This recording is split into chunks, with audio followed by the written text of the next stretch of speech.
Hoje, o mundo enfrenta vários tipos de crise. As pessoas sofrem as consequências. No entanto, a resposta final é a mesma: Jesus Cristo. Há uma esperança. Existe um futuro.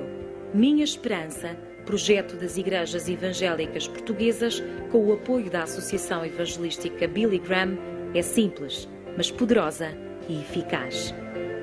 Todas as igrejas envolvidas em todo o país são treinadas e mobilizadas para que os membros abram as portas de suas casas e as transformem por 3 noites consecutivas em centros de evangelismo para os amigos, familiares e vizinhos.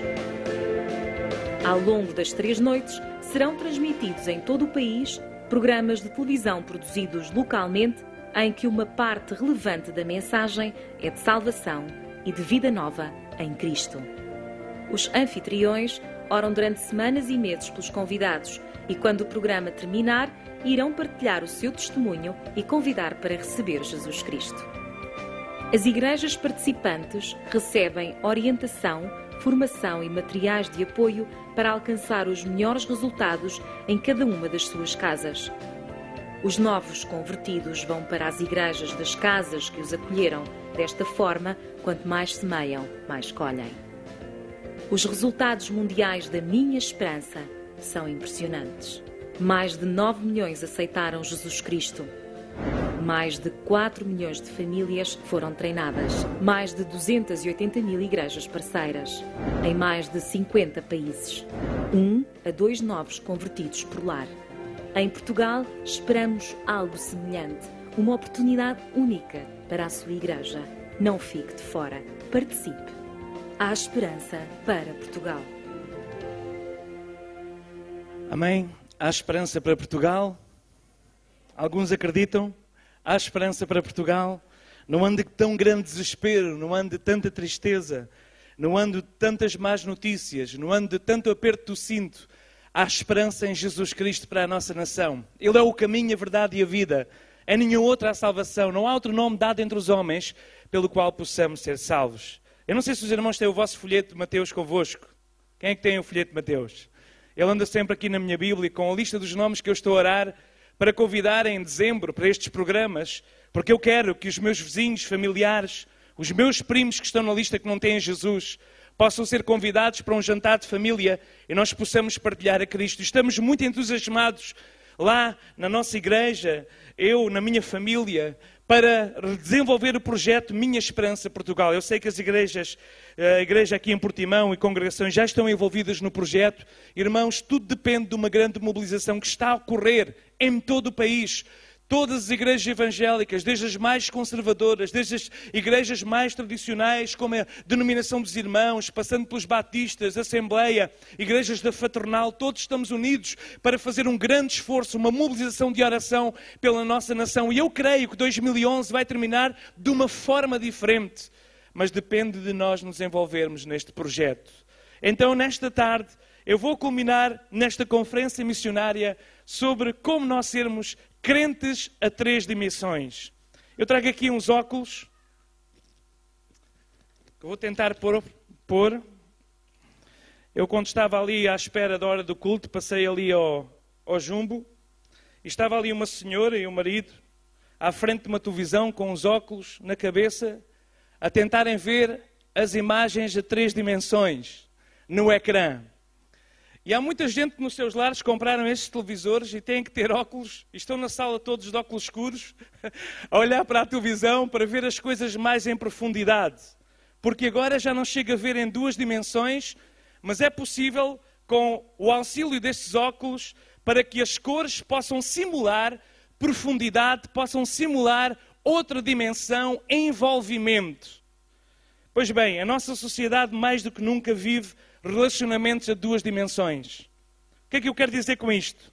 Os nossos jovens vivem uma crise dos polegares, porque tudo aquilo que têm a dizer é dito por SMS, é dito através de redes sociais, é dito através das comunicações instantâneas do messaging, e todos eles conseguem dizer muitas coisas, mas sem ser olhos nos olhos, sem ser cara a cara.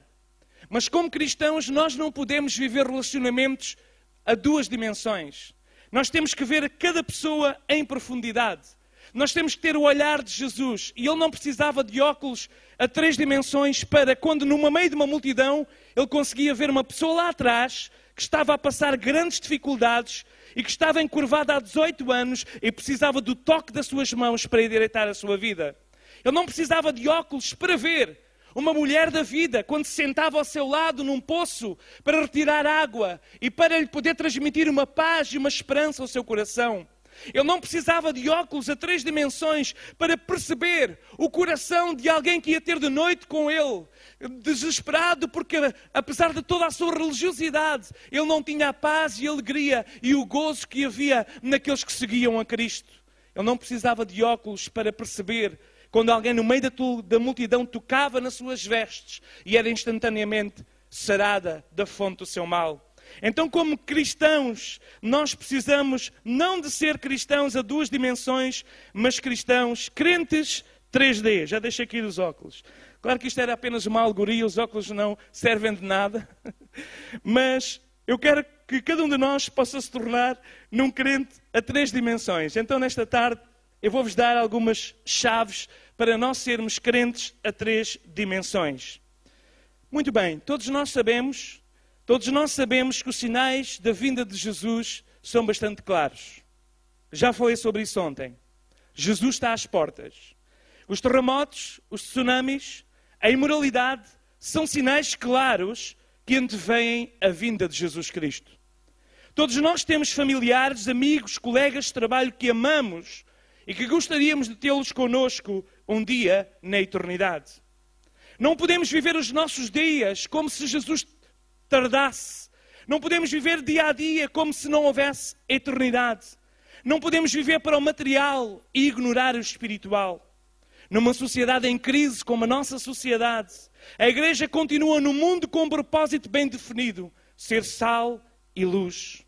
Muitos cristãos vivem a sua espiritualidade isolando-se do mundo, uns com os outros, num bom propósito aparente de manterem-se puros e santos, outros com uma preocupante indiferença.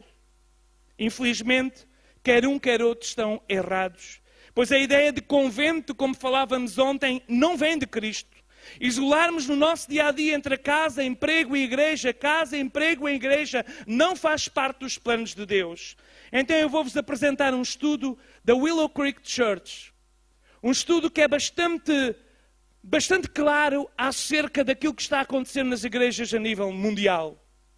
Quando alguém aceita Jesus Cristo, quando alguém toma uma decisão de fé, ele não apenas vem só, mas existe cerca de 20, no mínimo 20 a 40 pessoas com quem ele lida diariamente, com quem ele fala diariamente, com quem ele interage diariamente, que não conhecem Jesus. Essa pessoa entra na igreja, senta, levanta o braço, faz uma manifestação e aceita Jesus como seu Salvador. Essa pessoa torna-se cristão.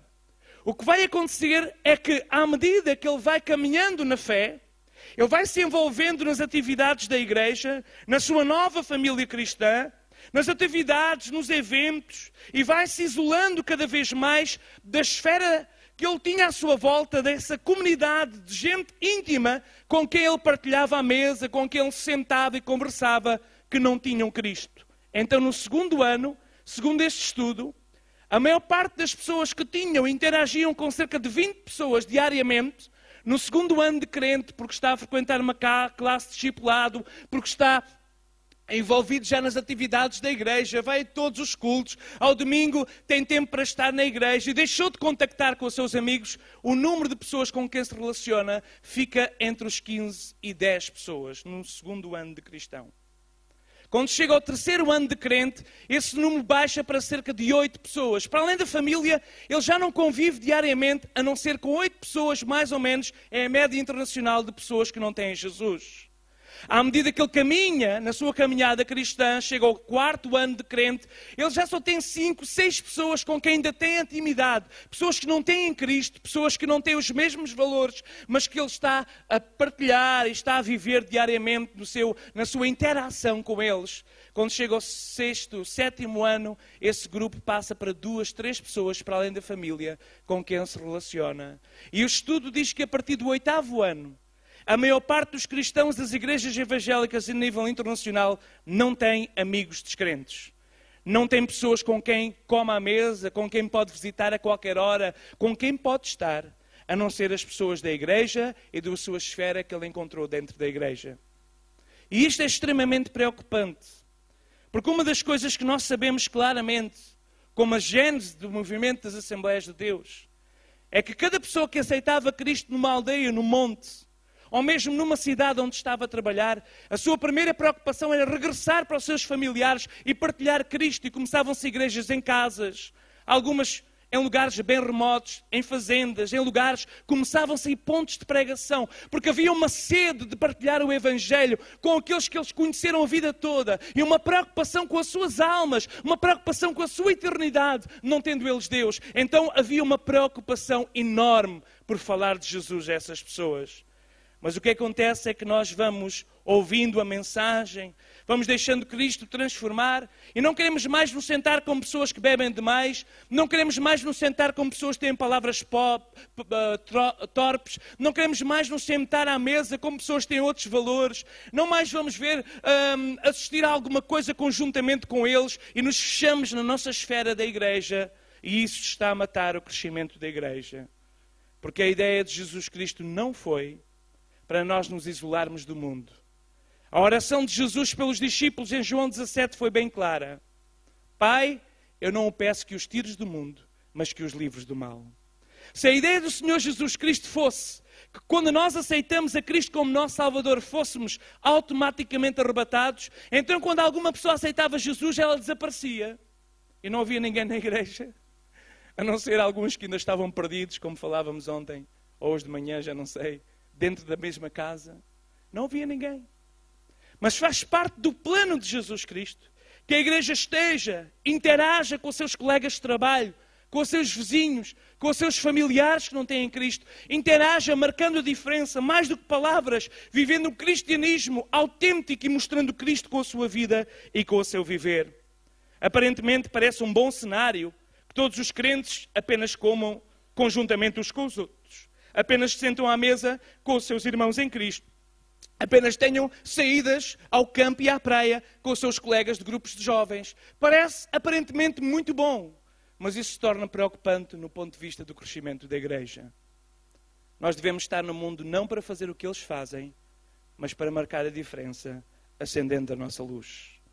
Então, eu gostaria de vos apresentar 3 chaves para nos tornarmos crentes 3D.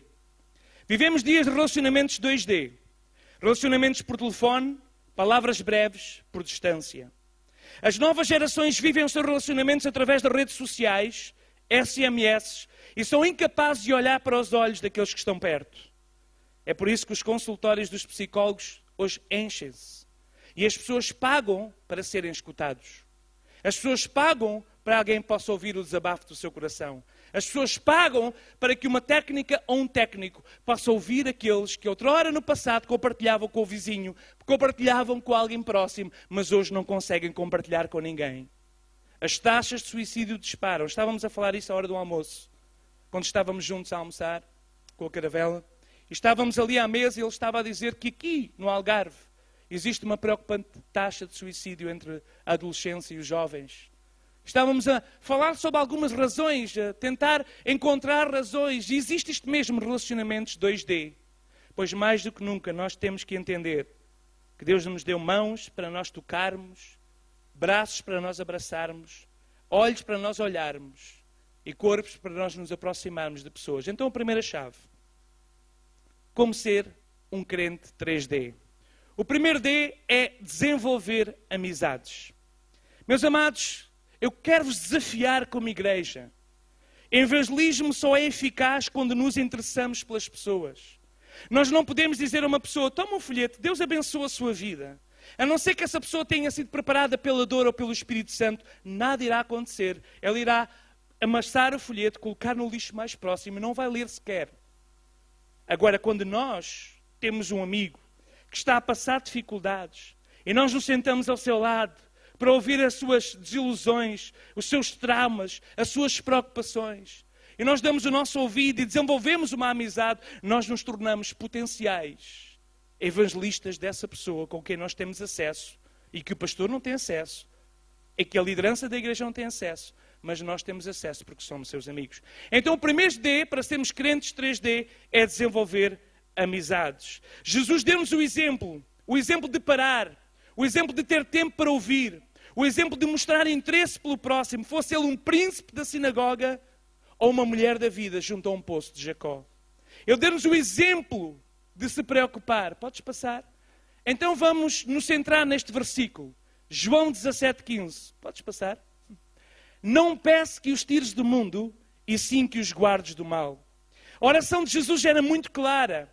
Não fazia parte dos planos do Mestre levar os seus discípulos com ele, arrebatar logo ali aqueles que tinham sido os seus discípulos, mas fazia parte dos planos de Jesus que os seus discípulos continuassem a obra que ele começou como precursor e como fundador de uma nova era, de uma nova fase, a fase da graça e da manifestação da misericórdia de Deus sobre toda a humanidade. A oração de Jesus era: Senhor, eu não peço que os tires no mundo. Eu não quero que eles vão agora mesmo para mim. Eu vou preparar-vos lugar, disse várias vezes aos seus discípulos, para que onde eu esteja, estejais vós também. Não se preocupem, eu vou adiante, mas vocês fiquem. Vão por todo o mundo, anunciai o Evangelho a toda a criatura, fazei discípulos em todas as nações. Ide, continuem o trabalho que eu comecei. Assim a igreja é chamada a desenvolver amizades sinceras, genuínas, com descrentes, porque não? Não para fazer o que eles fazem, mas claramente para resplandecer a luz e glorificar Cristo com as nossas vidas e com o nosso testemunho. Assim a igreja 3D é uma igreja que se envolve com as pessoas ao redor. Envolver-se com as pessoas ao redor. Quando há um colega de trabalho que está choroso, o seu rosto está, parece que carregado. Irmão, não fiques a pensar e a dizer: estes meus pensamentos, a dizer que aquela pessoa está mal, eu não vou dizer nada, eu não vou meter conversa. Ouve a voz do Espírito. Quantas vezes estás sentado numa sala de espera no consultório e vês uma pessoa ali de cabeça baixa, alguns até estão a questionar se Deus existe, na sua conversa ao teu lado, dizendo: se Deus existe, isto não acontecia. E tu ficas calado, tu emudeces. Tu não interages com as pessoas, tu não brilhas no meio da escuridão. Irmão, nós temos que nos envolver com as pessoas ao nosso redor. Não para fazer o que eles fazem, não para acompanhá-los na noite, ou nos seus vícios, ou na sua destruição, mas envolver com o sentimento de desenvolver uma amizade genuína e sincera, mostrando Cristo e o amor de Cristo através de nós. Então, para nós conseguirmos ser uma igreja 3D, nós precisamos desenvolver amizades como? Envolvendo-nos com as pessoas ao nosso redor, sejam eles vizinhos, familiares e amigos. Uma igreja que mostra interesse pelo seu próximo. Uma igreja que mostra interesse pelo seu próximo. Uma das sugestões que eu deixo aqui nesta tarde, sim, podes passar, é nós podermos pensar que todos nós somos potenciais consumidores. Hoje em dia nós temos uma coisa que são as grandes superfícies. Também estávamos a falar sobre isso à hora do almoço. Falámos sobre muito à hora do almoço. As grandes superfícies estão a matar o comércio tradicional, estão a matar o relacionamento que havia até mesmo quando se comprava alguma coisa. Nós íamos ao mercado de esquina, à mercearia, íamos à venda, íamos ali e conhecíamos aquela pessoa. Se porventura nos esquecêssemos da carteira, dizíamos: olha, amanhã vizinha logo lhe pago. Havia uma intimidade, havia um interagir com essa pessoa. Mas hoje não, nós vamos ao supermercado, muitas vezes nem olhamos para a pessoa que está na caixa, muitas vezes nem sabemos o seu nome, nem queremos saber o que ela está a viver, e vivemos num mundo cada vez mais isolado, cada pessoa por si só, num egocentrismo, num egoísmo incrível, que a igreja não pode entrar por esse caminho, porque a igreja está no mundo para marcar a diferença, a igreja está no mundo para desenvolver amizades e para mostrar o amor de Deus. Se Deus é amor, e amizade é uma das expressões do amor, nós precisamos ser amigos dos nossos amigos, precisamos ser amigo dos nossos vizinhos. Então, por que não? Em vez de comprarmos o pão no supermercado ou na grande superfície da esquina, por que não frequentar aquela padaria? Talvez pagamos mais de 10 cêntimos. No caso do pão, normalmente até é mais barato na padaria, para quem não sabe. Mas nós podemos ir ali e falar com aquela pessoa, partilhar um pouco, ver como está a sua cara. Talvez essa pessoa está a passar por uma grande dificuldade. Talvez essa pessoa na noite anterior teve uma discussão incrível com o seu cônjuge. Talvez o seu filho está metido nas drogas e nós podemos perguntar pelo seu semblante, porque já conhecemos aquela pessoa de ir ali diariamente diariamente comprar o pão, de ir ali diariamente fazer alguma coisa, de ir ali diariamente beber um cafezinho e conhecemos a pessoa e perguntamos, parece que hoje está um pouco abatido. O que é que se passa consigo? Mostramos interesse pelas pessoas. A igreja precisa de mostrar interesse pelas pessoas. Ninguém vai vir e desejar ter o que nós temos se nós não formos pessoas que mostramos interesse pelo nosso próximo. Interesse principalmente por aqueles que estão ao nosso redor. Então uma igreja que mostra interesse pelo seu próximo é uma igreja que realmente tem este sentido de ser uma igreja 3D. Uma igreja que desenvolve amizades, pequenas compras no mesmo lugar, procurando descobrir a história da pessoa que nos atende, procurando mostrar interesse pelo seu estado de espírito. Se um dia está de semblante triste, perguntar o que se passa, ouvir a sua história e levá-la, essa história, a Deus em oração. Alguém me disse uma máxima que eu fixei e tornou-se uma das minhas máximas por todas as igrejas onde tenho passado nestes últimos tempos, que é a seguinte: antes de falar de Jesus a alguém, fale a Jesus desse alguém. Antes de falar de Jesus a alguém, fale a Jesus desse alguém que você vai lhe falar. E esta é a chave. E para nós podermos falar de Jesus sobre esse alguém que nós queremos ver transformado pelo poder do Evangelho, nós precisamos de entrar no segundo D. E o segundo D é descobrir histórias. O crente deve ser um descobridor de histórias. Podes passar para aparecer o versículo bíblico? Tiago, capítulo 1, verso 19. Eu sei que este versículo, estou aqui a forçar um pouco o contexto. Assim diz o apóstolo Tiago: sabei estas coisas, meus amados. Todo o homem, pois, seja pronto para ouvir, tardio para falar e tardio para se irar. E no evangelismo, e para nos tornarmos crentes de 3D, nós precisamos ser pessoas assim. O grande problema de grande parte dos nossos cristãos, que vê os seus esforços de evangelização frustrados, é porque são prontos a falar. Chegam ao pé de uma pessoa e querem-lhes contar a história toda de Cristo, o que aconteceu, a história do Antigo Testamento, da criação, aquilo que aconteceu com os profetas, aquilo que aconteceu com os históricos, com os reis de Israel, como se as pessoas tivessem algum interesse numa primeira abordagem acerca disso. Mas que as pessoas procuram nos nossos dias é alguém que os escute.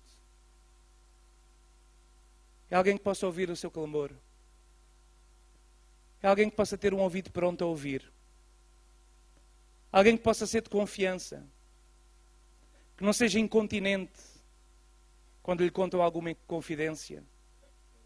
Que não pega naquilo que a vizinha contou e leva a outra vizinha dizendo sobre o que é que aquela vizinha? O que é que está a acontecer com ela? Olha, ela disse-me isto e aquilo outro. Nós matamos todas as possibilidades de evangelismo quando nós não somos prontos a ouvir e não sabemos ser bons ouvintes. Uma igreja a 3 dimensões. Uma igreja que cumpre o propósito de Deus.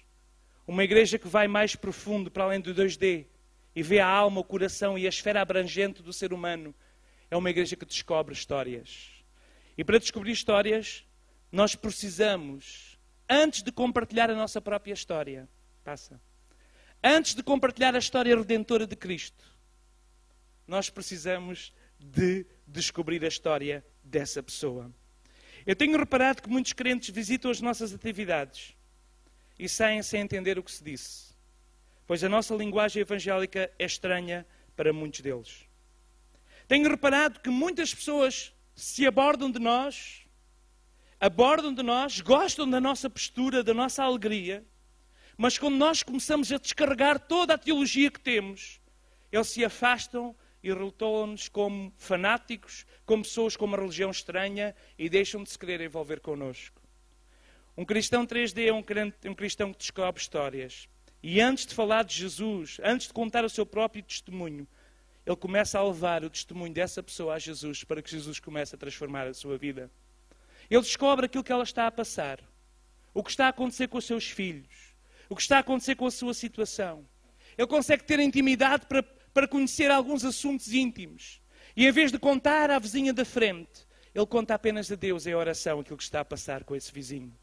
E quando nós desenvolvemos uma amizade assim, quando nós descobrimos a história dessa pessoa, nós vamos ganhar tempo de antena, deixem-me passar a expressão, nós vamos ganhar a confiança dessa pessoa para nos escutar na altura certa, com o conselho certo, com a palavra certa, vida da parte de Deus para o seu coração. E nós precisamos, nos dias em que estamos a viver, antes de compartilhar a história redentora de Cristo, temos de descobrir a história de sofrimento, a história de prisão, a história do vazio, ou simplesmente a história de sobrevivência daqueles que nos rodeiam. Uma das coisas que mais me impacta no vídeo que nós vimos anteriormente lá do Uruguai, foi quando aquela senhora, convidada por uma vizinha, disse: nunca ninguém me tinha convidado a participar num culto de uma igreja. Nunca ouvi falar sobre a igreja evangélica, nunca. E supostamente antes do projeto acontecer lá no Uruguai, todos os líderes disseram que todo o país, que era muito pequeno, com 3.000 e poucos habitantes, todo o país conhecia o Evangelho, todo o país sabia onde estavam as igrejas, todo o país conhecia a sua história, todo o país tinha sido acesso ao Evangelho. E depois, no final do projeto, descobriram que havia tantas pessoas que viviam no outro lado da rua, que não sabiam, pensavam que eles eram testemunhas de Jeová, pensavam que eles eram isto ou aquilo, não sabiam acerca da sua fé, porque nunca tiveram desejo de se aproximar desses cristãos, porque eles, em vez de ouvirem a história dos outros, queriam apenas desbobinar toda a teologia que tinham recebido e toda a mensagem que tinham recebido durante os anos e anos de uma cadeira. Irmãos, aquilo que nos marcou, a maior parte de nós que estamos aqui, irmãos, a maior parte de nós que estamos aqui, viemos a Jesus, porque houve uma pessoa que se interessou por nós, que orou por nós, alguns até durante anos e anos a fio. Levou a nossa vida em oração e em momentos chaves ela estava lá para trazer uma semente de vida, uma semente do Evangelho. E nós precisamos de ter essa postura nos dias em que estamos a viver. Entremos no último D, o terceiro D. Para sermos uma igreja 3D, ainda bem que somos pentecostais, nós precisamos mais do que nunca ter discernimento espiritual.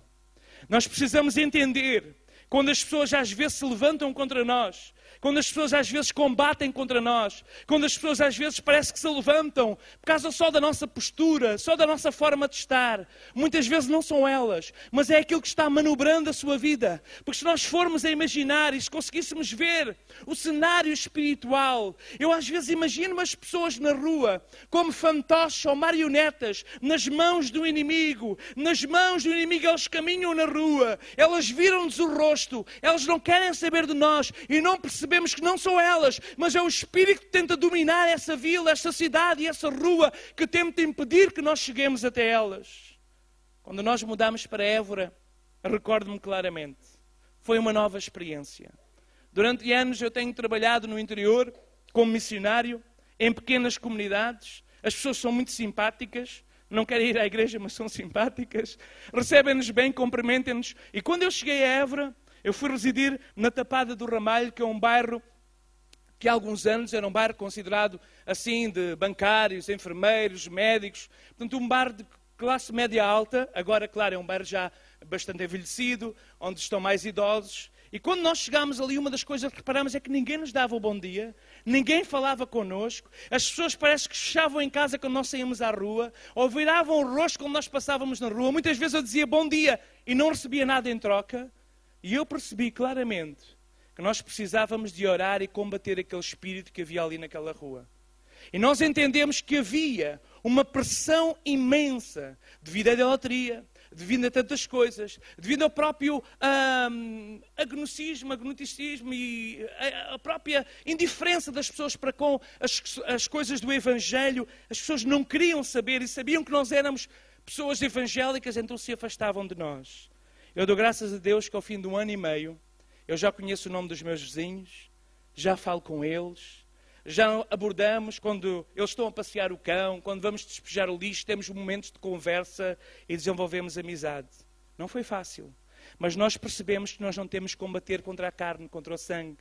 Nós não temos que responder na mesma moeda quando a pessoa nos volta a cara. Nós não temos que responder na mesma moeda quando a pessoa nos ignora. Nós fomos chamados para marcar a diferença. Nós somos embaixadores de Cristo e nós temos que ser alguém que espalha e difunde o amor, desenvolve amizades e preocupa-se com as pessoas ao seu redor. Então, vamos ler um versículo da palavra de Deus, Colossenses capítulo 1, verso 9, está ali também.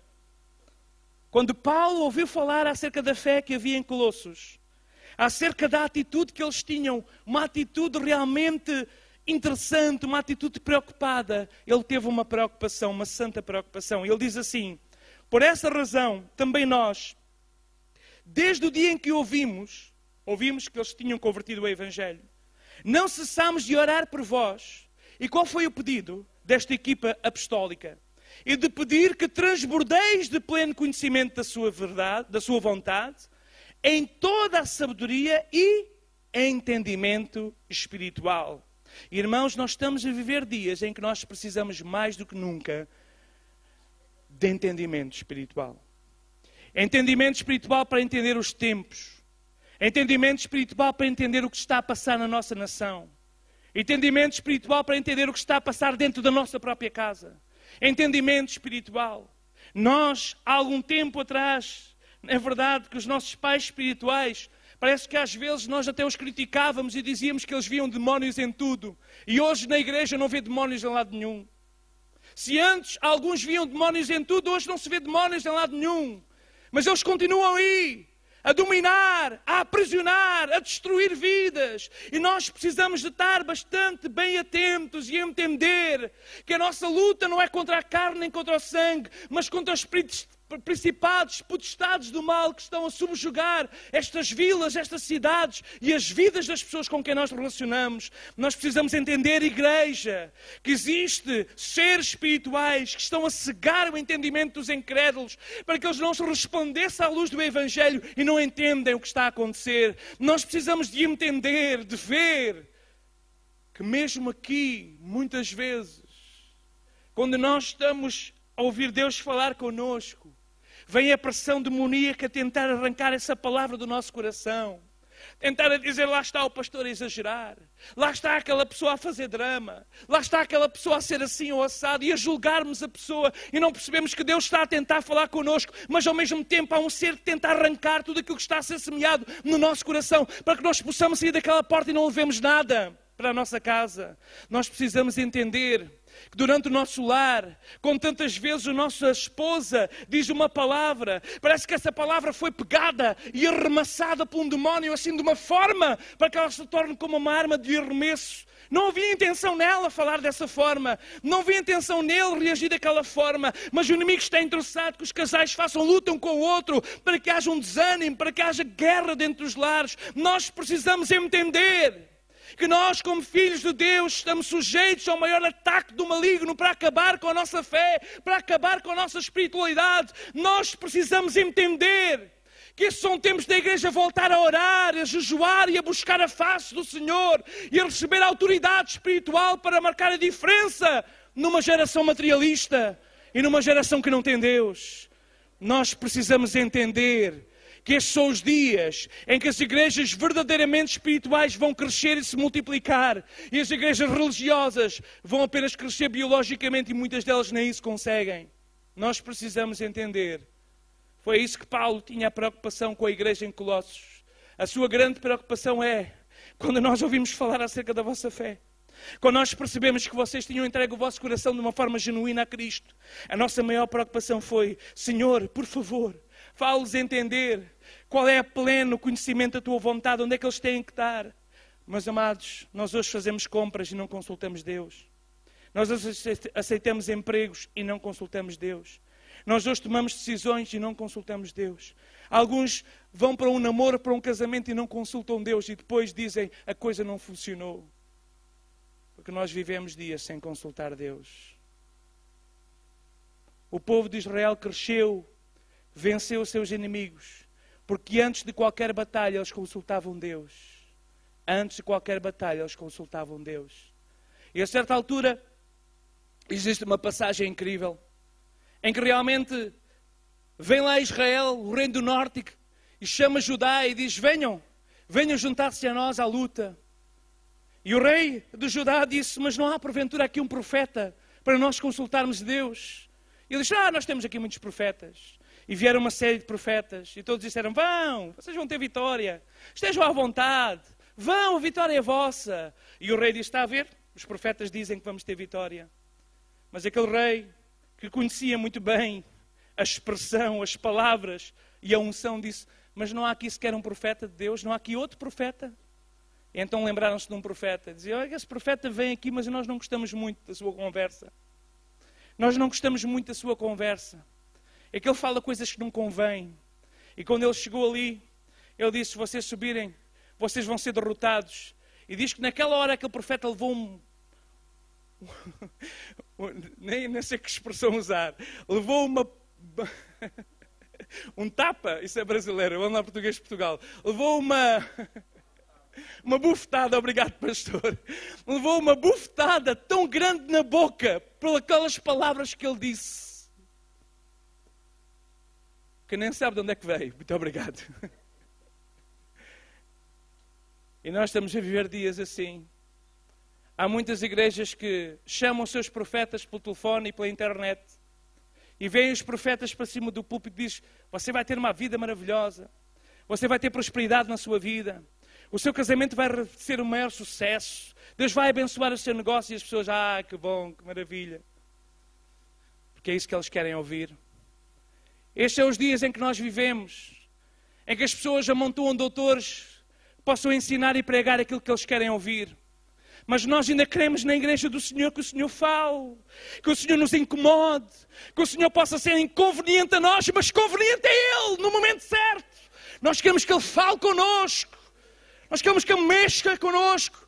Nós queremos que Ele nos acorde quando nós estamos a dormir, que Ele abane, que Ele nos desperte, que Ele nos abale se for necessário. Nós precisamos de discernimento espiritual. Igreja do Senhor, missão não se faz sem discernimento espiritual. E muitas são reações que nós recebemos quando nós passamos à fase de partilhar o Evangelho. São muitas as ações, podes passar. Nós temos que discernir quais são os passos que devem ser dados. Nós temos que saber escutar e entender a voz do Espírito. Meus amados, quantas vezes, mas quantas vezes? Olha, a última vez, eu estou a viver dias realmente muito cansados, mas numa última vez nós estávamos a reinaugurar uma casa de oração em Alcáçovas, foi a semana passada.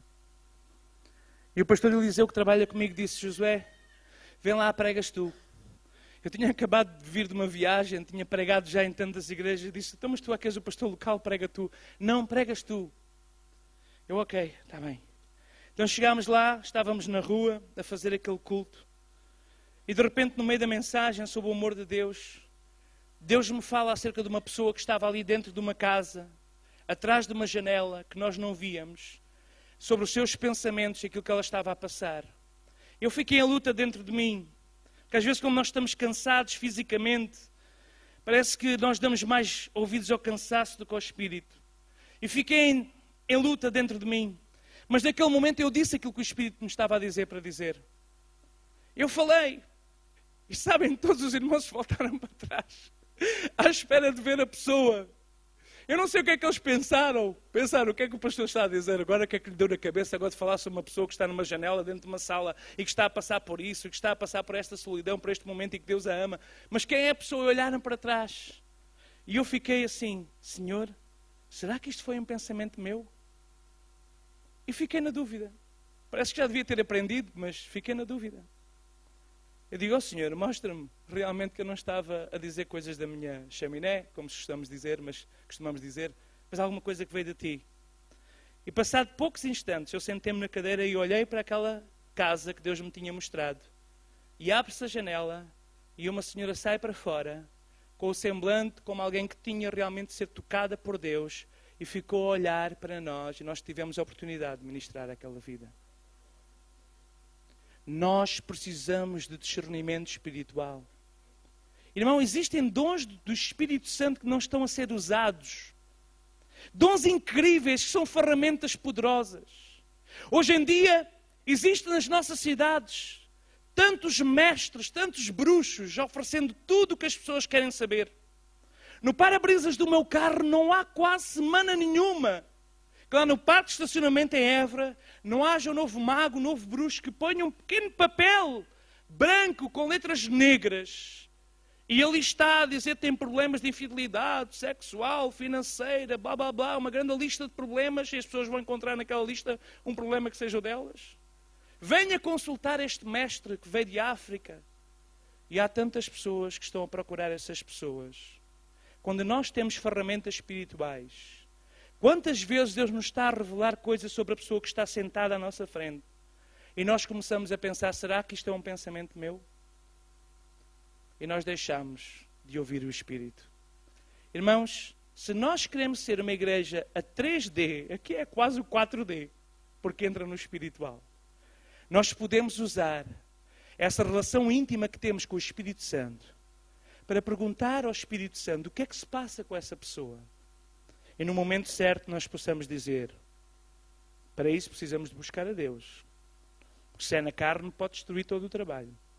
Mas nós possamos dizer, olha, Deus me disse que tu estás a passar por isto e por isto. E que Deus te ama e tem um plano para a tua vida. Quando nós dizemos essas palavras, essa pessoa sente-se completamente despida de tudo aquilo que eram preconceitos, tudo aquilo que eram entraves, para receber a palavra de um Deus que a ama e que está preocupado com a sua vida. Discernimento espiritual. Usar os dons espirituais. Uma das coisas mais essenciais e importantes, nós não temos muito tempo, mas que nós podíamos olhar no livro de Atos, é que realmente quando o apóstolo Paulo decide fazer uma nova viagem para visitar as igrejas que ele tinha fundado, diz lá que o seu objetivo e o objetivo do seu coração era reafirmar, confirmar os crentes, estabelecer novas lideranças, visitá-los e animá-los. Mas eles chegam ali a um porto e diz que foram impedidos pelo Espírito Santo de prosseguir.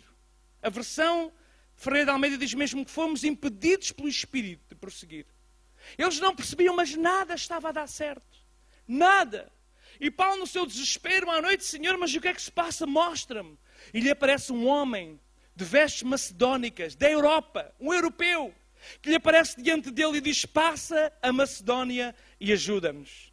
De repente a viagem planeada cresce em cerca de 4 vezes distância maior. O orçamento não podia suportar uma distância 4 vezes maior. Mas dizem todos os estudiosos que a Galácia tornou-se nos anos de maior sucesso ministerial do apóstolo Paulo. E hoje nós temos o Evangelho aqui, porque houve alguém que ouviu a voz do Espírito. E nós precisamos seguir essa direção. Seguir a direção do Espírito é essencial. Quantas vezes os crentes de Atos dos Apóstolos fizeram história? Quando indo numa estrada, ouvem o Espírito Santo a dizer, chega-te a esse carro. E ele chega-se ao carro e começa a ver alguém que estava a ler o livro do profeta Isaías. E o Espírito diz, fala com ele. Ele diz, entendes tu o que lês? E diz a palavra do Senhor que esse eunuco ouviu a palavra, foi batizado, compreendeu a mensagem. E diz a história, agora não a palavra, que ele se tornou no precursor da igreja em África. Meus amados, ouvir a voz do Espírito. Quantas vezes o Espírito Santo tentou comunicar connosco, mas nós nos desculpamos dizendo, isto são os meus pensamentos, isto são os meus pensamentos. Quantas vezes nós éramos a presença de Cristo num determinado lugar e nós fechámos a boca. Discernimento espiritual fala também dos dons do Espírito. E eu creio que hoje nós precisamos não de procurar talvez todos os dons, ainda que devemos procurar todos os dons, mas nós precisamos mais do que nunca destes dons espirituais para discernir os espíritos, discernir a origem dos ataques que estamos a ter na nossa vida e combatê-los no lugar certo, com as armas que Deus nos deu, que é a oração, o jejum e a autoridade espiritual na nossa vida. Crentes 3D. Meus queridos, deixemos de ser crentes a 2 dimensões e passemos a ver com mais profundidade. Nesta manhã nós lemos aquele versículo que diz que Jesus via as multidões, mas se movia de íntima compaixão. Jesus via uma casa cheia, mas reparava numa mulher lá atrás da multidão. Passemos à ação. Sejamos crentes 3D. Este ano nós temos a oportunidade, irmãos. Se o irmão não deu muita importância a este folheto explica simplesmente como é que o irmão pode ser um crente 3D. Possa mostrar interesse pelas pessoas à sua volta. Deixar que a misericórdia de Deus entre no seu coração e olhe para os seus familiares, vizinhos e amigos que não têm Cristo como potenciais pessoas que precisam de Jesus. Desenvolva amizade com essas pessoas de uma forma interessada, de uma forma genuína e não apenas para querer fazer um prosélito ou trazer para a nossa igreja. Desenvolva uma amizade com essa pessoa. Leva essa pessoa diariamente à oração. Utiliza a lista. Irmãos, se todos os crentes em Portugal tiverem essa lista, independentemente de fazer ou não fazerem projeto no seu lar, se todos nós começarmos a orar, como tenho aqui na minha lista, por 10 pessoas, Nós vamos ter qualquer coisa como 400 a 500 mil pessoas a serem levadas diariamente a Deus em oração. Casos concretos, nomes concretos, pessoas concretas. Agora, o que vai acontecer consigo, aconteceu comigo. Quando eu tentei preencher essa lista, eu cheguei à conclusão que não conhecia 10 pessoas descrentes. Então eu tive o desafio de colocar pessoas realmente descrentes, que eu ia a partir desse momento aproximar-me delas em amor, levando-as diariamente ao Senhor em oração. De lá para cá, algumas destas pessoas estão aqui na lista, o número 2, o número 3, o número 4. Já os conheço, já tenho intimidade e estamos a preparar para os convidar para vir à nossa casa e para ouvir o Evangelho de Jesus Cristo.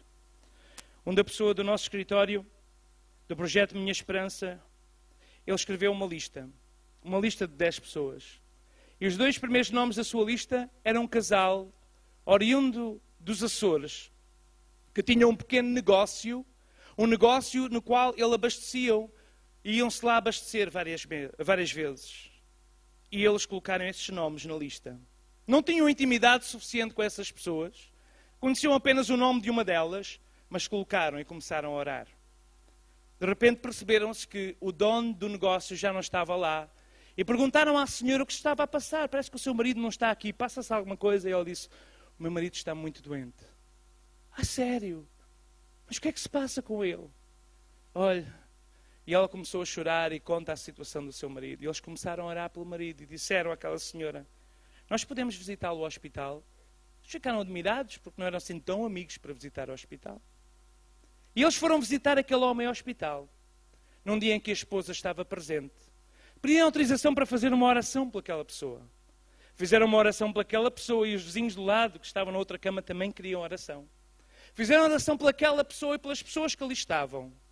Aquele homem estava aparentemente sem sentidos, mas apercebeu-se ao fruto da conversa da sua esposa.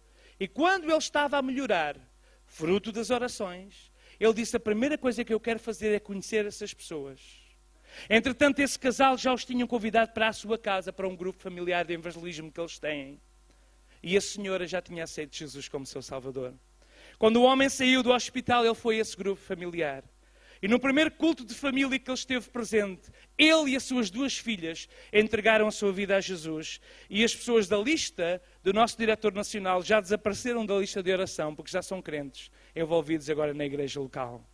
O que vai acontecer se nós levarmos a sério esta oportunidade, irmãos, é que nós vamos criar um movimento de oração que nós precisamos urgentemente na nossa nação. Eu não sei o que é que o irmão fez este folheto. Eu sei que não estava planeado na conferência missionária, mas não podia deixar de fazer isso. Porque esse é o vosso trabalho como missionários. Porque todos nós temos a oportunidade de partilhar o Evangelho à nossa volta. E nós precisamos ser crentes 3D. Descubra histórias, irmãos. Envolvam-se com as pessoas, desenvolvendo uma amizade sadia. E deixam que Deus os possa usar. Agora, a terminar a minha intervenção, sabem qual é o maior problema dos nossos dias? É o problema que a igreja primitiva também tinha. Quando um dia, Pedro e João, depois de serem usados por Deus de uma forma extraordinária, na cura de um coxo, eles foram chamados ao tribunal religioso, ao sinédrio, e depois de ameaçados, disseram-lhe que absolutamente não pregassem nem ensinassem acerca de Jesus. E eles tinham 2 opções. Uma, obedecer às autoridades dos homens e às suas autoridades eclesiásticas. Segunda, rogar a Deus coragem e ousadia para fazerem e obedecerem à ordem do seu mestre, do seu Senhor e do seu Salvador. E diz a palavra que eles voltaram para a igreja. Contaram o que tinha acontecido à sua comunidade. Eles levantaram a voz unidos e disseram: Senhor, olha para as suas ameaças e concede aos teus servos que preguem com toda a ousadia a tua palavra, enquanto tu estendes a mão para fazer milagres e maravilhas. E é isto que a igreja precisa nos nossos dias, de rogar a Deus por ousadia, rogar a Deus por coragem, pedir a Deus que nos dê coragem e ousadia. Os nossos braços podem estar cansados, o nosso corpo pode estar cansado. A nossa alma pode estar cansada, mas a ousadia e a autoridade de Deus em nós fará a diferença. Igreja, levanta-te no nome de Jesus. Toma uma atitude ativa. Não sejas um crente de cadeira passivo. Não sejas alguém que diga, oh, Deus envia, Deus enviará, Deus levantará. Irmãos, em muitos lugares onde a Assembleia de Deus fez história, hoje há outros movimentos que estão a fazer história nos mesmos lugares. Porque muitos de nós nos acomodamos às nossas cadeiras. Existem irmãos que até têm cadeiras reservadas, quase com o seu nome escrito, com almofadas bordadas com o seu nome. Lugares de tal maneira reservados para si, que não há espaço para alguém se sentar ao seu lado. E nós precisamos de mudar essa mentalidade. É verdade que há pessoas que têm necessidades especiais, eu não estou aqui a criticar isso, porque existem pessoas que têm necessidades especiais e trazem a sua almofada, não tenho nada a criticar, tenho que ter cuidado às vezes quando faço estas afirmações. Mas o que eu vos quero dizer nesta tarde é que o nosso maior prazer, irmãos, o nosso maior prazer é quando nós vemos pessoas novas ao nosso lado. E mais alegres ficamos quando somos nós que as trazemos à casa do Senhor. Neste ano nós temos uma oportunidade. Nós queremos fazer missão, queremos alcançar Portugal. Porque não começar na nossa rua, no nosso prédio, na nossa casa? Porque não começamos nós a desenvolver uma atitude de sermos cristãos ativos, crentes a 3 dimensões, que olham para as pessoas não para a cara, mas para aquilo que está dentro do seu coração. Levam essas pessoas a Deus em intercessão e falam de Cristo aos seus corações. Vamos ficar em pé? Vamos pedir ao Senhor que nos dê essa ousadia? A oração apostólica é uma oração que nós precisamos urgentemente de orar. Nós encontramos essa oração em Atos dos Apóstolos, capítulo 4. Nós vamos fazê-la. Nós vamos fazê-la agora nesta tarde. Atos, capítulo 4. Atos, capítulo 4. Podemos ver o último gráfico, só enquanto os irmãos procuram. Aquilo que vai acontecer com os cristãos consagrados, que aceitam a graça de Deus, que usam os dons para servir, que focam-se nas pessoas à sua volta e que espalham a graça aos outros, é que de repente nós começamos a ter tantas pessoas, amigas, que não têm Cristo. Não para voltarmos atrás e fazermos o que fazíamos antes de Cristo, mas começamos a ser a influência para aqueles que estão à nossa volta. E a igreja irá crescer e o avivamento chegará à nossa nação. Mas nós precisamos de mudar de atitude. Então vamos ler a palavra do Senhor e vamos fazer esta oração. Num ano em que a sociedade nos ameaça de uma forma tão grande, num tempo em que a nossa sociedade diz, uma sociedade pós-moderna, cada um tem direito à sua religião e nós não temos o direito de tentar impor a nossa religião aos outros. Esse é o pensamento pós-moderno. Na sociedade nos diz que cada um tem as suas escolhas e nós não temos o direito de impor as escolhas aos outros. Eu estive em Luxemburgo a pregar na conferência missionária, preguei esta mensagem lá também. Estive no Luxemburgo, na igreja de Luxemburgo. E quando eu estava lá numa das noites no Café Convívio, o Desafio Jovem que eles fundaram lá, conjuntamente com outras igrejas locais, a igreja italiana, eu estava-me a dizer, um dos irmãos que serve na rua, na equipa de rua, estava-me a dizer o seguinte, sabes, quando nós fomos ali às casas de recolha dos sem-abrigos, veio uma doutora falar connosco e nos disse, vocês desapareçam daqui, porque essas pessoas têm direito de viver esta vida como eles querem, na miséria. Eles têm direito de morrerem se quiserem pela droga. Eles têm o direito de viverem dessa forma aí. Nós só temos é que lhes dar alguma qualidade de vida e deixá-los e suportá-los e dar-lhes dinheiro para que eles não se tornem criminosos. E eles estão a pagar milhares e milhares de pessoas. Os jovens estão ali jogados, muitos nem se deitam na cama, a destruir as suas vidas totalmente, porque segundo a sociedade eles têm direito de morrer assim porque foi a sua escolha. Eu dou graças a Deus porque um dia Deus não levou em conta a minha escolha, mas interviu na minha vida e mudou a minha mentalidade. E nós não podemos deixar que esse pensamento pós-moderno tome conta da igreja, porque nós temos um dever, nós temos uma missão, e nós não podemos deixar que esta pressão e as ameaças da sociedade diga, cala a boca, não fales de Jesus. Eles têm o direito de escolher a sua escolha. Escuta, façamos esta oração. Verso 29 do capítulo 4, Atos dos Apóstolos. Agora, pois, ó Senhor, olha para as suas ameaças e concede aos teus servos que falem com toda a ousadia a tua palavra, enquanto estendes a mão para curar, e se façam sinais e prodígios pelo nome do teu santo Filho Jesus. Aleluia! E tendo eles orado, moveu-se o lugar em que estavam reunidos, e todos foram cheios do Espírito Santo e anunciavam com ousadia a palavra de Deus, e era um coração e alma dos multidão dos que criam. Oh Deus, Senhor da Igreja, Salvador nosso, Cristo, nós precisamos de voltar a este primeiro amor. Nós precisamos de voltar a esta essência apostólica. Nós precisamos de voltar a esta atitude. Deus tem misericórdia da tua igreja. Deus tem misericórdia de nós. Deus tem misericórdia da igreja em Portugal.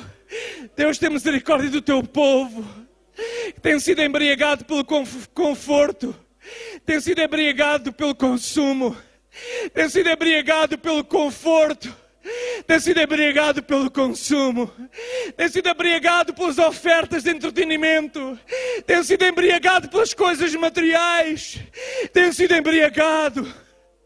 Oh Deus, abre os nossos olhos. Oh Deus, abre o nosso coração. Oh Deus, concede-nos ousadia. Oh Deus, concede-nos autoridade. Oh Deus, concede à tua igreja paixão. Oh Deus, move-te em nós, mexe no nosso coração, mexe na nossa alma, mexe na nossa vida, mexe nos nossos sentimentos, mexe na nossa zona de conforto. Move-te em nós, Deus. Olha para as ameaças da sociedade, olha para as ameaças da Europa, olha para as ameaças dos nossos vizinhos, as ameaças dos pensamentos pós-modernos que têm tentado tomar conta de nós. E concede-nos ousadia para sermos inoportunos, sim, para batermos à porta, sim, para falarmos a tempo, sim, mas a fora de tempo, sim, para instarmos, para, Senhor, podermos mostrar, Senhor, a Tua palavra àqueles que estão ao nosso redor. Deus, concede-nos esta ousadia. Deus, desperta o nosso coração. Deus, desperta a Tua igreja. Não deixe que nós adormecemos. Não deixe que nós nos tornemos numa Laodiceia. Não queremos ser uma igreja morna. Não queremos ser uma igreja que vive na zona de conforto. Uma igreja que diz: rico sou, de nada tenho falta. E não vê a sua própria necessidade de pobre, miserável, cego e nu. Ajuda-nos a ser uma igreja Filadélfia. Uma igreja fiel. Uma igreja que abre e que entra pela porta que tens aberta à nossa volta. Uma igreja que alcança os perdidos. Uma igreja que alcança os desesperados. Uma igreja que é uma igreja espiritual. E uma igreja que marca a diferença nos dias em que estamos a viver. Levanta uma geração, Senhor. Uma geração que prole e que luta em prol do Evangelho. Levanta a Tua igreja nesta cidade, Senhor. A Assembleia de Deus de Portimão. Levanta-nos, Senhor, mais e mais para fazermos mais, Senhor. Para vivermos mais para os outros e menos para nós. Para colocarmos o foco na Tua obra e não o foco na nossa obra. E para podermos colocar os talentos à Tua disposição. No nome de Jesus, eis-nos aqui, Senhor. Eis-nos aqui, Senhor. Onde estamos de olhos fechados, a minha pergunta é: quantos de nós estamos aqui e reconhecemos que temos falhado nos últimos tempos? Reconhecemos que temos falhado nos últimos tempos. E queremos confessar diante de Deus. Queremos confessar as nossas falhas. Queremos pedir perdão a Deus. E queremos lhe pedir uma nova oportunidade. Quantos querem sair daqui comprometidos, com uma atitude sincera de arrependimento, que têm falhado no propósito de serem agentes libertadores, agentes de esperança, agentes da boa nova de Cristo. Quantos querem dizer nesta tarde: Senhor, eu tenho falhado, mas eu quero mudar a minha atitude. Eu preciso da Tua ousadia para isso. Quantos querem fazer uma oração agora sincera diante de Deus?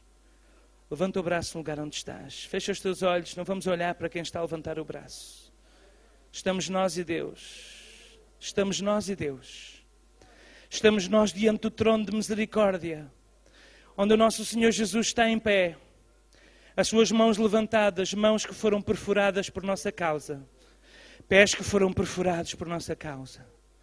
Jesus que olha para ti nesta hora e está alegre quando vê a atitude sincera e humilde do seu povo, dizendo: Senhor, eu preciso de ti, eu preciso da tua ajuda, porque eu não quero ficar na minha zona de conforto, eu quero ser um agente de mudança, eu quero ser um agente de salvação. Quantos querem dizer nesta noite: Senhor, eu tenho falhado? Confessar diante de Deus com as suas próprias palavras: Senhor, eu tenho falhado. Senhor, eu tenho falhado. Eu reconheço que não tem sido a tua boca. Eu reconheço que não tem sido o teu corpo. Eu reconheço que não tenho, Senhor, aproveitado as oportunidades todas que tu me tens dado nos últimos tempos. Eu reconheço que tenho errado. Mas eu não quero mais errar. Eu não quero mais falhar. Eu não quero mais ficar, Senhor, com mãos atadas. Eu preciso que tu rompes as minhas ataduras no nome de Jesus. Eu preciso de uma nova unção agora. Olha para as ameaças das pessoas, dos meus colegas, do meu chefe, das pessoas que dizem: não fales, não me digas, não intervenhas. Não é para aqui chamada a religião, não é para aqui chamada a religião. Oh Deus, olha para essas ameaças e concede ousadia à tua igreja. Ousadia, ousadia, ousadia.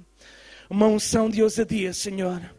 Concede uma unção de ousadia, Senhor. Concede uma unção de ousadia. Concede esta unção de ousadia agora. Concede esta unção de ousadia agora. Concede esta unção de ousadia agora, no nome de Jesus. Oh, coloca fogo na alma. Coloca fogo no coração. Coloca fogo, coloca paixão. Coloca os olhos de Cristo. Coloca, Senhor, a mente de Cristo. Coloca o coração de Cristo no teu povo, na tua igreja agora, Senhor. Dá-nos um coração igual ao teu Mestre.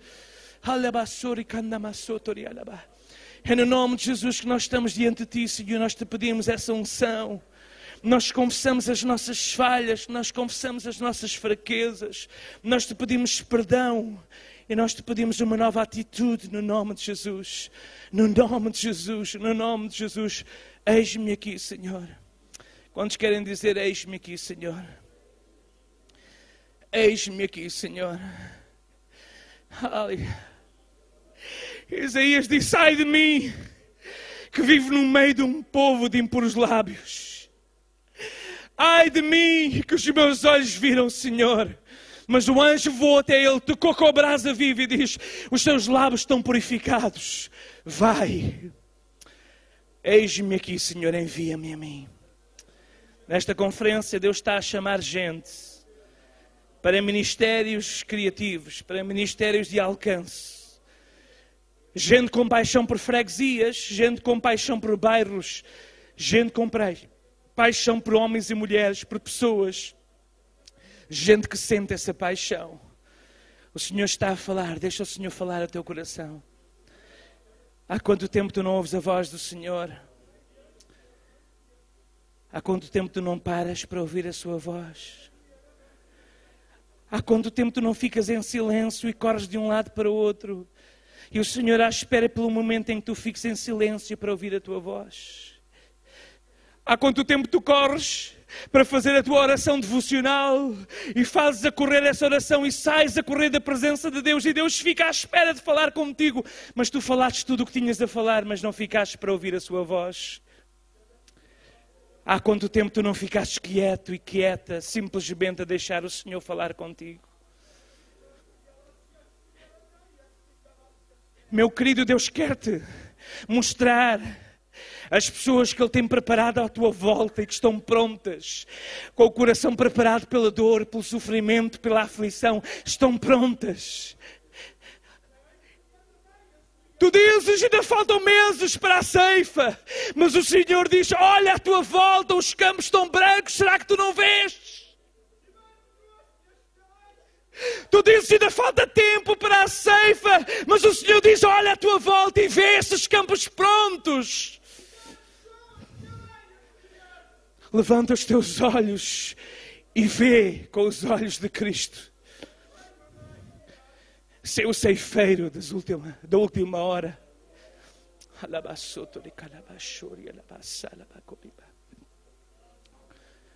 Fala conosco, Senhor. Eis-nos aqui, Senhor. Eis-nos aqui, Senhor. Eis-nos aqui, Senhor. Eis-nos aqui, Senhor. Fica só diante de Deus. Não te distraias.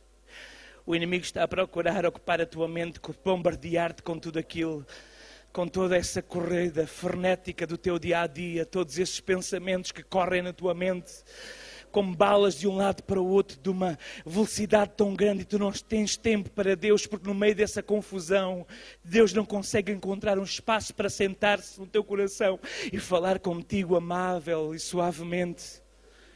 Deixa que Deus fale contigo agora. Deixa que Deus te desafie para novos projetos. Lembras-te quando Deus falou contigo há uns anos atrás? Lembras como tu respondeste à sua voz? Lembras-te da alegria que tu tiveste quando tu disseste: eis-me aqui, e saíste, mas logo se levantaram gente para tentar arrancar este sonho, para tentar arrancar essa chamada, para tentar apagar esse fogo. Logo se levantaram pessoas para tentar colocar mantas e extintores para apagar o fogo que Deus tinha tentado atear, tinha iniciado na tua vida. Toda a gente se levantou. E tu vives frustrado, triste, amargurado do teu dia-a-dia, longe do propósito, longe da vontade. E sobrevives diariamente. E fazes apenas a manutenção da tua vida espiritual. Nesta tarde Deus te quer voltar a desafiar como da primeira vez. Agarra esta segunda oportunidade no nome de Jesus. Deus está à procura de gente que faça loucuras em prol do Evangelho. Gente que faça loucuras. Gente como os nossos pioneiros que depois de ouvirem o Evangelho lá em terras do Brasil, vieram correr de volta para a sua terra para partilhar aquele fogo que tinham recebido no seu coração. Gente que ouviram aqui nesta cidade a necessidade de cidades que não tinham o Evangelho e pediram transferências dos seus empregos para essas cidades para serem os iniciadores de novas igrejas. Foi assim no passado.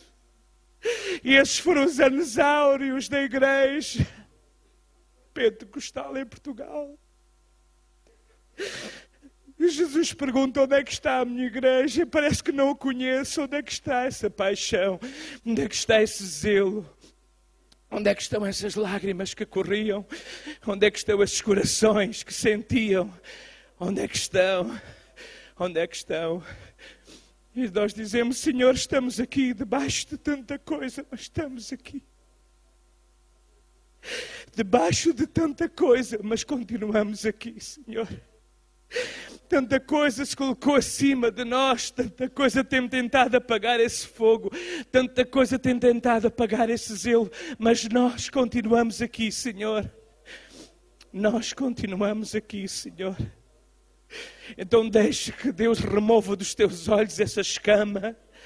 No nome de Jesus, remova agora as escamas dos olhos do teu povo, Senhor. Remova agora as escamas, a cegueira espiritual. Remova agora no nome de Jesus. E concede uma visão verdadeiramente missionária. Concede uma visão verdadeiramente cristã à tua igreja, no nome de Jesus. Pai, no nome de Jesus, faz assim para a tua glória. Move-nos da nossa zona de conforto para o centro da tua vontade. Eis-nos aqui. Termino a dizer, meus queridos, que na altura de grandes crises que surgem os verdadeiros heróis. E a tua vida pode ser marcada por uma vida que levantou milhares à tua volta, centenas ou dezenas à tua volta, ou por uma vida que simplesmente sobreviveu no meio da multidão. Qual vai ser a tua escolha? Quantas pessoas te têm batido à porta e tu as mandas embora dizendo: Deus te abençoe, e não percebes que foi Jesus quem estava a bater à tua porta? Quantas pessoas clamaram por ti no hospital por uma visita tua e não percebeste que era Jesus que estava a clamar por essa visita? Tu dizes que não tens nada a fazer, que há muita gente na igreja para servir, Mas quantas áreas há nesta cidade que Deus procura alguém que se coloque na brecha, mas não é encontrado homem ou mulher alguma que faça esse trabalho.